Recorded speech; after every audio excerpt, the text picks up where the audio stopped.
Hello. This is the 49th Test from the Future, an experimental podcast from the year 2222, which we are sending from our present to yours. My name is Dirk.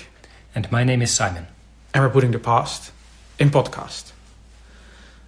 So, first things first, I hear your Congo is broken. Unfortunately, malfunctioning more than broken, yeah? It can make food. The only thing is, everything it makes, whatever I request, tastes like banana flavored. And not even like real banana, but like artificial banana. Oh, okay. So, because you say, okay, I'm going to have some banana bread. I like banana bread, but it doesn't even taste like nice banana bread. It tastes like banana bread with essence of banana added. Okay. And do you even taste the bread part, or is it really just... It's really overpowering, the fake banana flavor. So you make tiramisu, it's banana. Banana. If you make spaghetti, it's banana. Anything you make. And like I say, so the only thing that you can request that will taste like it should is something that should be made with artificial banana flavoring. It's not a flavor I enjoy so much, so that hasn't been working out so well for me. Did it gradually happen, or was it suddenly? All of a sudden. Just woke up this morning and that's how it is. So it's not like you've been eating banana at all? No. Just today is one of the very first bite. It was a big shock. Then I worked out what was going on. Oh, this might be interesting. Then I worked out it was the really nasty type of banana.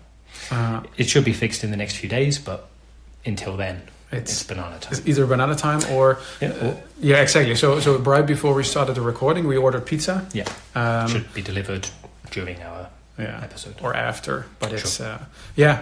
Because usually we eat a bit before or after recording whatever we feel like, because the Congo can produce everything. But just banana would be a bit. It's not to your taste either, I guess. I mean, the thing is, I tried once like a banana orange diet, where I was for a whole weekend just eating bananas and oranges. But Saturday evening I was done. Sure. But they were fresh fruit, or was it banana bread and orange? Yeah, they were the actual fruit, but then produced by a Congo. So I can't really taste the difference. But no, but that's what I mean. They weren't meant to taste like artificial ones. They were meant to taste like the actual fruit. I mean, as far as I'm concerned, they did, and I guess I was super healthy. Sure. And but it got too much. Yeah, I mean, I guess it has all the nutrients I need. But my taste just, I couldn't handle it anymore. So Saturday night I changed to add peanut butter on banana and orange, and then it was okay. Yeah. Okay, but then that's nice. So we will get our pizza delivered hopefully soon. My stomach is already rumbling a bit. Maybe we explain the listeners what's going on. Our subject for this week. Yeah, but also I assume now we don't have any new listeners, but just like a quick... Hey, no, don't be pessimistic like that. There's always new listeners. Every week, there's always true. The chance. And also, okay, maybe not week to week, but at some point, there's new ones, and maybe they go back and listen to the older episodes. That's true, actually. It could happen. At least we'll be getting emails from people that we didn't know before, so I guess there are new listeners. Yeah. But then still, we mentioned it in the intro, but we live in the year 2222. And we are sending these episodes back exactly 200 years. We don't know why it's exactly 200 years. But that's why the stuff we're talking about is or daily life or daily technology. This should be interesting for you guys. That's our supposition.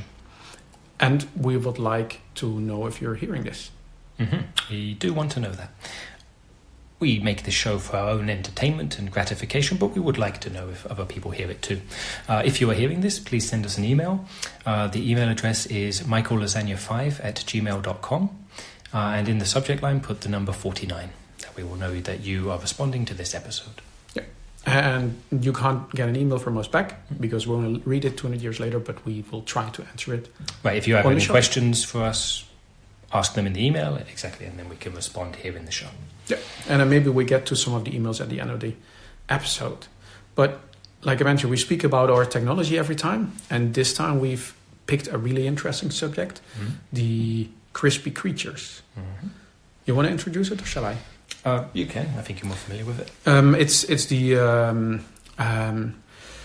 It's a technology that was developed. I think it's been around for quite a while that allows you to create like an organism based on its DNA. I'm not really sure if I'm summarizing it correctly, but it basically sounds like that's what I know of it too. I mean, as everybody calls them crispy creatures, they're essentially animals that were made, basically. So right, that and then they're made in the sense of they are animals that were extinct. Yeah, exactly. And then through bones or whatever reason, they still had their DNA or whatever. They had at least some sample of it. Yeah, and this way through this technology, which is called something with CRISPR or something like that. Like it looks like an acronym because it's all capital letters, but we couldn't find out what those letters stood for. But it doesn't matter because the company that really developed it really far and popularized it and now is the main producer of these creatures, they are called Crispy Creatures Incorporated. Exactly. It's like initially they were kind of like nicknamed that, and initially it was more like research institutions that were making them. At one point they commercialized it and they basically adopted the nickname as a as their brand. Yeah. But yeah, it's basically the focus is on reintroducing extinct animals, and I think if you look at it from the bright side or the positive side, it's we as humans were the cause of a lot of animals getting extinct, right? So, maybe the cavemen already were the reason. Maybe the cavemen killed the dinosaurs. I don't know. Maybe the dinosaurs were really tasty, and so the cavemen hunted them all down. Didn't leave enough left to continue the species. And I think also throughout human history, there's been a massive list of animals that got extinct, even until modern age. In recent history, especially habitat destruction, things like that. So this was, let's say, the bright side of the technology. We could remake animals, and I think the really good example is mammoths. Yeah, woolly mammoths. Have you seen them in the wild? From afar. Okay. From afar. There's an issue where they're usually in Siberia. Yeah, that's what I hear. Yeah. And so you teleport there, no problem. You can see them. They spot you. They come running over really excitedly. You get out of there because they're so big they might crush you. They crush the teleporter. So it's a lot of maintenance. You can visit them, but it's better to visit them from so far away that they don't see you, because when they see you, they're all excited, they run over, they smash the teleporter. Okay, then you can't teleport to... No one, can teleport to that spot for a while until a new teleporter is built there. But are they enthusiastic or angry? They look really happy. They look excited. Okay. As far as I can tell, the emotions of a woolly mammoth. They're bellowing, or they're making these noises, and they sound happy, excited. I like it where I think that it's really used. Like the logo of Crispy Creatures is also a mammoth, but it's where I haven't actually seen any of them because, as far as I understood it, wherever they are, they always release them at places where they don't have teleporters. So it's really hard to get to somewhere where you can see them. Maybe that's now the result of all the teleporter or most of the teleporters being crushed. So it's the other way around. It's not like they release them where there are no teleporters. Like wherever they release them, they destroy the teleporters. Yeah, I don't know if they're doing it on purpose. They're so large, The teleporters are relatively fragile, so I think it's by accident. I think it's just that they're running over to see what's going on. Like, hey, there's a person. They appeared. What's that about? Then they crush it. I think what I like about it is that we've had humanity have had global warming for a while. Yeah. But I think we mentioned it before. That was stopped at one point, and then changed. And I think we're now in the global cooling phase where Earth gets colder, and which means the polar regions get more polary, more ice, more snow, getting colder in general, and then growing. For a long time they were shrinking, and now they're growing again. And I think the mammoths are the best example of introducing a previously extinct species. I think ice bears they reintroduced as well after they went extinct. Bears, yeah. Oh yeah, right, polar bears. Yeah, after they went extinct. So yeah, I think if you look at it from that perspective, it's really nice. So the mammoths seem really happy about it. I've not seen any polar bears, so I don't know what they think of it. We mentioned many episodes ago now, I think, that we can communicate with animals. Do you know, has anyone interviewed them? No. No. I mean, the thing is, like some of these reintroduced animals, you can see them, you can encounter them in the wild. Yeah. But especially the polar regions are really hard to get to by It's true. teleporter because of the mammoths, and of course that's also where the polar bears are living. So I don't know. I think these two, and there are probably a few other examples, are a really good example of a good side of the technology. Yeah, exactly what crispy creatures does. I got sidetracked whether we interviewed them or not. It's nice for us. Yeah. For people in general, I mean, the idea that, animals that did go extinct, especially if it was because of humans, it's a nice idea that we can bring them back. And also if it's like, oops, we accidentally, destroyed the last ostrich or whatever, don't worry, we got a DNA, we can reintroduce it. Right. I think another example that is quite popular is the dodo. And the dodo that has a bit of a history also with Dutch people, because history says that it was Dutch sailors that... Specifically that shot them all. Yeah. Was it for food or was it for fun? Or both? For fun, as far as I understood it. I mean, were they tasty as well, do you know? No. It's like... not from first-person experience, but...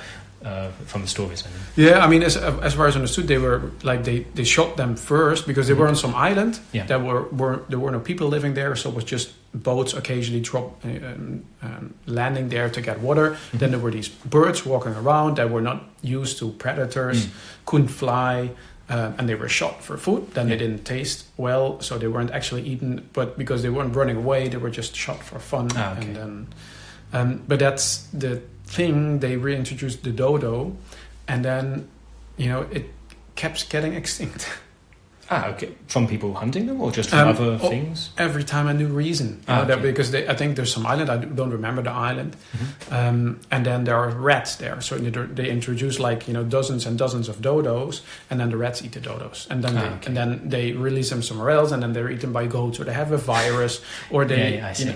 They're really unlucky, the dodos. Exactly, and then there was a tsunami once that basically eliminated some dodo population there. They keep trying.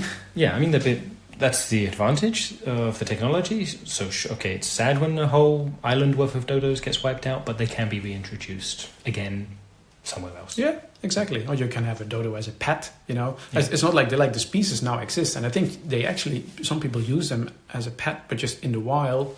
I see. So, they're not really going extinct anymore, but sure, the wild populations are dying. Keep disappearing, or whatever they do with it. It's as if you would say, this species just isn't meant to be. Yeah. And there are just, unfortunately, quite a few examples like this. I think the other one is Tasmanian tiger, where this was extinct. Yeah. And this is also one of these animals that it actually didn't die out too long ago, like 200 years, something like that. Maybe it was still around. But yeah. Maybe it was still around when our listeners are living. And they reintroduced this to Tasmania, and this was so successful, and they were hunting the Tasmanian devil, that the Tasmanian devil got extinct. Right, because the Tasmanian devil had got used to there not being the Tasmanian tiger around. I guess had got out of the practice of avoiding them. Yeah.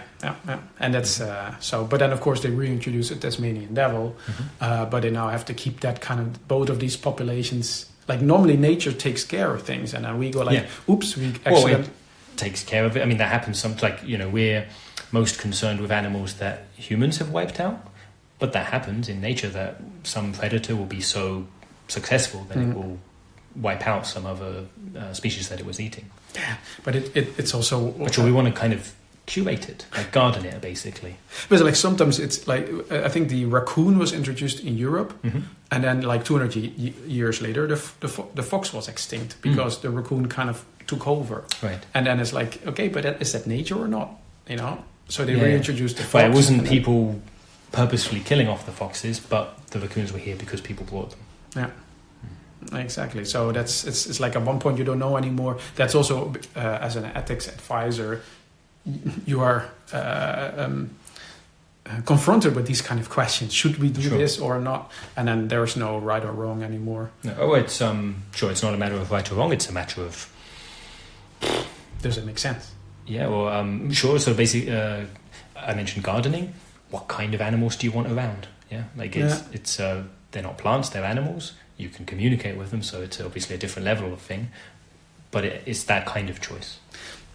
Or it can be. And it's also like if they're in the wild, what does it matter to us? Like if you have them as a pet, why do you want it as a pet? I don't know. What does it say about you that you want an extinct animal as a pet, as a previous? But that's how CRISPR creatures make their money, right? It's like by buying a pet from them, you fund their research, and the use is also for polar bears and so on. So, I think what I like about it is going to zoos, because if you learn history, you read about these animals, so it's not like see pictures. If they went extinct more recently, photographs. Exactly. So it just makes learning about them easier if you actually go to the zoo and watch them. Yeah. So I think this is kind of like a live encyclopedia or something. Sure, and even better than video, because in a video you can see them moving, but when you go to the zoo you can hear the smell them. Yeah. Get a sense of their physicality. And you also learn more about them. Yeah. It's like we assume that dinosaurs, blah, blah, blah, blah, blah. And now it's like we don't have to assume because we can just go watch them at the zoo. Right. So my favorite zoo is Dinosaur Park. Mm-hmm. I mean, the name tells you what it's all about. It's because it's also really, really close by here. It's World Messel. Mm-hmm. And it used to be like what's it called? Evacuation site? No, excavation site. Excavation, yeah. Where they would find all these animal bones and so on, and then later they basically bought a whole terrain around it. Yeah. And then had real dinosaurs walking around there. Mm-hmm. And speaking about dinosaurs, Loch Ness has one. That could be interesting for the listeners. In Scotland. Yeah, exactly. And that's been a super business model. Sure. Because Crispy Creatures gets a part of this, like the Loch Ness monster. It was a rumor for the longest time, and now it's actually there. Yeah. And sure, the people who enjoyed the mystery, like not knowing if it was there or not, okay, they're not so satisfied. But everyone else who just wanted to see a humongous dinosaur swimming around in a lake, well, they are very much satisfied. Mm. Have you gone there? I've not been there yet, no. Yourself? No, I haven't been able to get in. Ah, okay. It's too popular. Yeah, it's a bit. You have to, first, it costs a lot of money to teleport there, and then there's always massive queues because they don't want the place basically overrun. You want to go there. Maybe there's like a handful of people there, and then maybe the monster appears, maybe not, and they don't want to have thousands of people around there because then the monster, the dinosaur, doesn't appear. Right, of course, it's a deep, dark lake, as I understand it. So, sure, if it comes up to the surface, you get to see it, but I imagine a lot of the time it's staying underwater. Yeah, and it's also one of these sea dinosaurs. I don't know what its name is. And then if you see it during the day, then it's not so mystical. And if you see it during the night, you don't see it. So they have like 2 hours at sunrise and sunset where they allow people in, and not the rest of the time. Right, not to spoil the mystery is the wrong word. Not to spoil the image of it. Yeah, yeah, exactly. But I've been to Loch Ness. Mm-hmm. It's another lake. It's another lake in Scotland. Okay. I don't know where it is. I just teleported there. And they also got one because why not? Same exact model's the wrong word, but same exact animal. I don't know if it's the same exact one, but it's basically the poor man's Loch Ness. Oh, okay. I'm sure it doesn't have the name recognition. Yeah, it's like the monster of Loch Ness, the monster of Loch Ness. Yeah, like Nessie is a nickname that people for a really long time have called Loch Ness monster. Maybe we could call it on Lappy. That sounds good too. Yeah. But I haven't heard that. No, I haven't heard either. But I've been there, and they're like this because it's cheaper. There's usually not a queue. There's then more people there as well. Mm-hmm. And then you see this dinosaur swimming around in the lake. So that's, I think, the weirdest part about the Crispy Creatures is that they experimented with making them sentient. Mm. That's where the apes come from.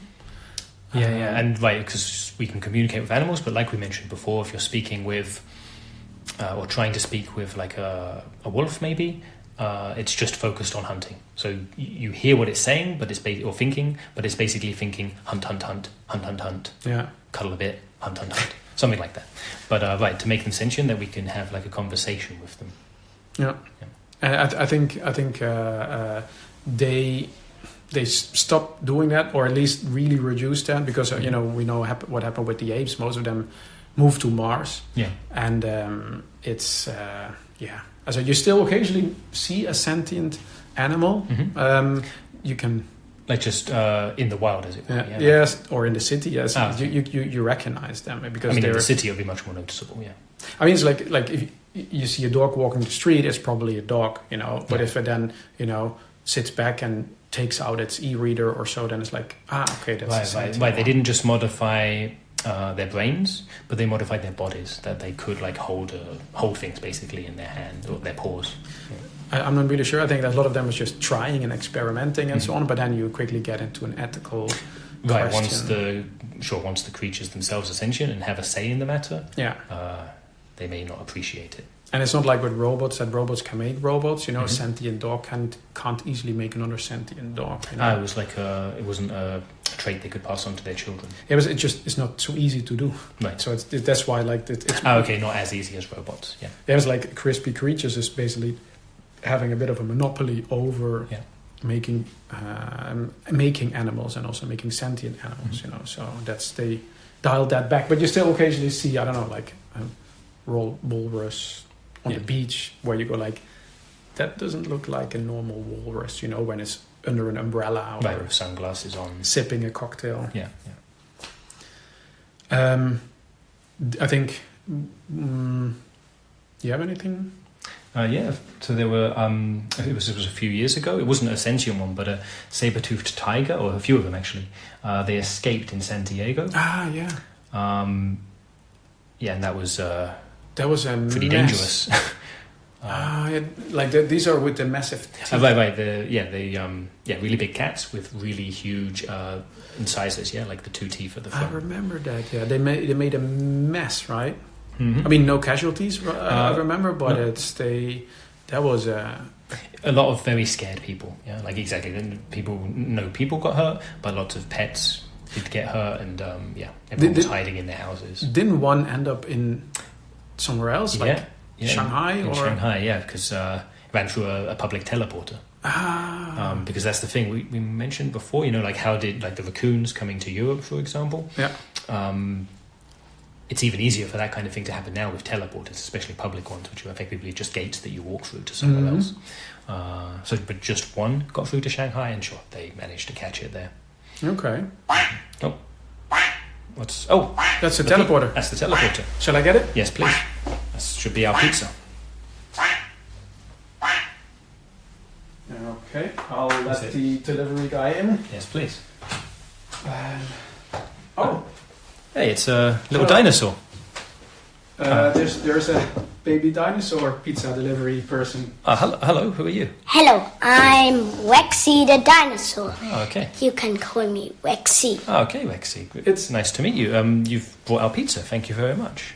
We're actually talking about sentient animals. Right. So animals that are alive, alive. Animals that can think and speak like people, like yourself. So, but you are a real dinosaur. Yes. Right. But you look young. Because I am a kid dinosaur. You're a kid dinosaur. And you're delivering pizza? Is it like your job, or? Yeah, it's my job.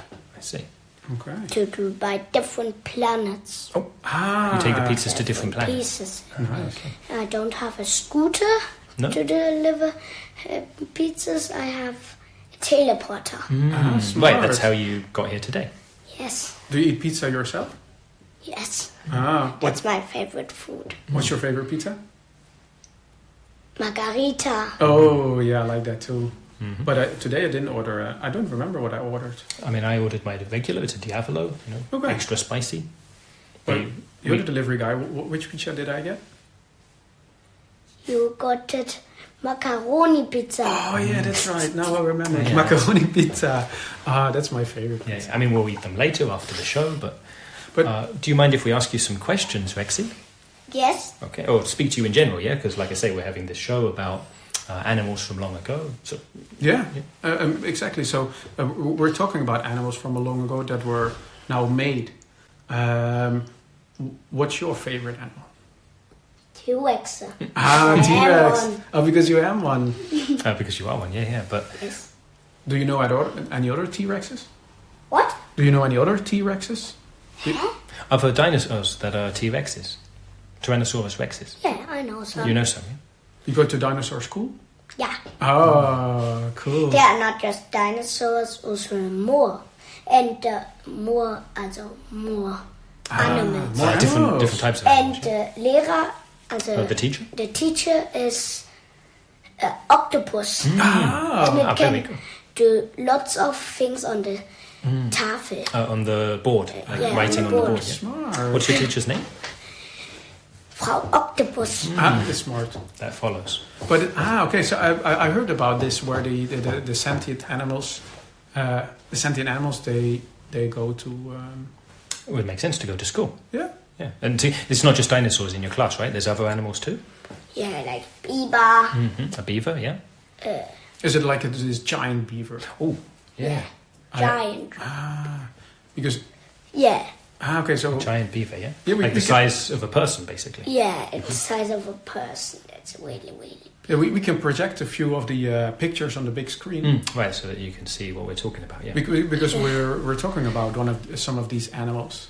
So we prepared a few for us to talk Shall we about. continue throughout this? Like Yeah, So then maybe we can put them on the big screen so Rexy can see them as well. Yeah. So what's this? If you bring your chair around, you can. I can also see it. Like Oh, you can see it. Okay, that's good. Yeah. Is this a Cliptodon? I think. And my friends are also tiny T-Rexes, and we have a whole T-Rex gang. A T-Rex gang? Wow. Are they also all delivering pizza? Yeah. As a pizza delivering Yeah. dinosaur gang? Yeah. Oh, man. Can I join? I guess. But you are not a T-Rex. Oh, that's right. Yeah, And not a child. that too. Hard. That's tough. Like, we could become T-Rexes. That's possible, but we couldn't become children again. No, that's going to be No, hard. that's possible. It is. Yeah, I on a didn't different planet. On a different planet. Really? There are different machines that you can also. You are old, Super old. and yeah. then you can be a baby. When you go in, it's like a cupboard where you have clothes in.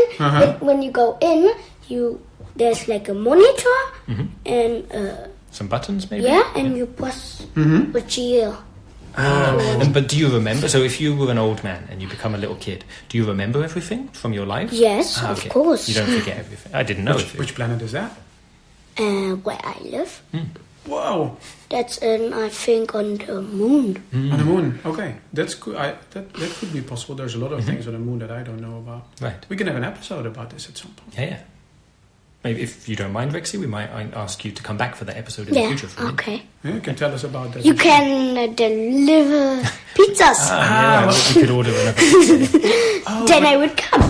Okay. Oh, watch out, Rexy. If you bump, that's okay. Just if you bump the table, it's a bit loud. But because we don't often order pizza. Not often, but we can do that. But now I understand because it's called Pizza's yummy. Because it's T pizza. It's because of T-Rex. Yeah. Oh, that's what the name comes from. It's TPP. TPP. TPP. T Yeah. for T-Rex. Yeah. Then pizza, or is pizza the last? Pizza. And what You was forgot what the the P was for. P? Pepperoni pizza? No. No. No, it was a K. Kid. Okay. Not a P. T-Rex Kid Pizza. TKP. Yeah. Okay. Okay. But you know, a T-Rex stands for. What does a T stand for in T-Rex? Terminator. Oh, Terminator. I thought. What's again a T?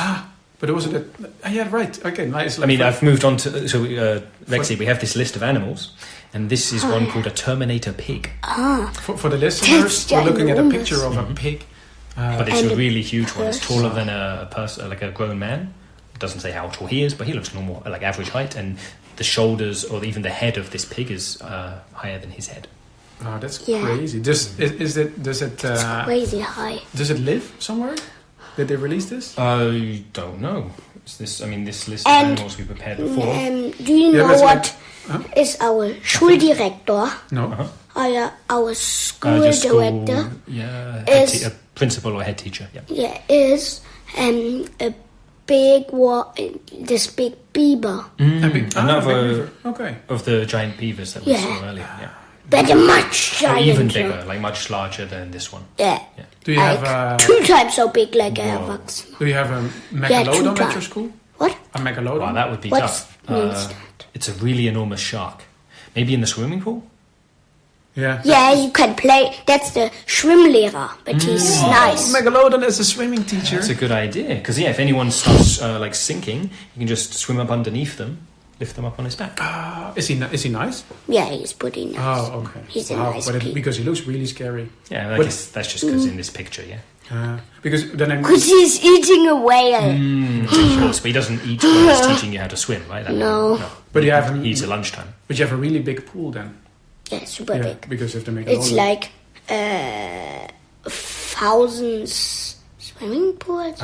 Like a 1,000 regular swimming pools. Yeah, I can imagine, because if the megalodon needs to swim around. Actually, I can't really count it because actually we learn in the Meer. In the sea. When it's like once a year we swim because we need to fly nach Barcelona. You need to fly to Barcelona, and that's where your teacher is. Hey, no, I forgot it mixed up. That's okay. That was my... You fly even to another planet. You fly all the way from the moon, all the way to Barcelona, because that's where your megalodon school teacher is. Because there's not there isn't teleporter right there. I see. Yeah, we could do the teleporter from here to Frankfurt from blah blah blah. That would also take the same amount. So that way it's just easier not to walk there from teleporter to teleporter. We can just fly. Fly car. Yeah, that makes sense. Yeah. Well, I think this was really nice. We've never had a guest on the show. No, it's the first time. Thank you very much, Rexy, for being our first guest. And I didn't know a sentient dinosaur, and I don't know so many children either. So no, not so many. So. And now it was Bo. Yes. Thank you very much, Rexy. Yes, we're shaking hands now. Yeah. Thank you can't see on the first podcast, but thank you. We'll see you in the future when we do the show about where you're from. But then I would say also to our listeners, thank you for listening. Thanks for listening. Shall I mention to reach us? So our standard closing.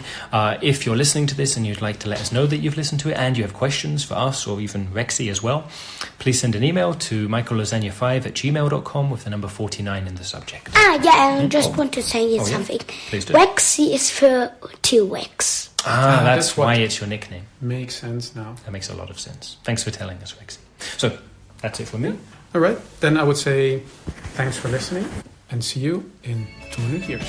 Bye-bye.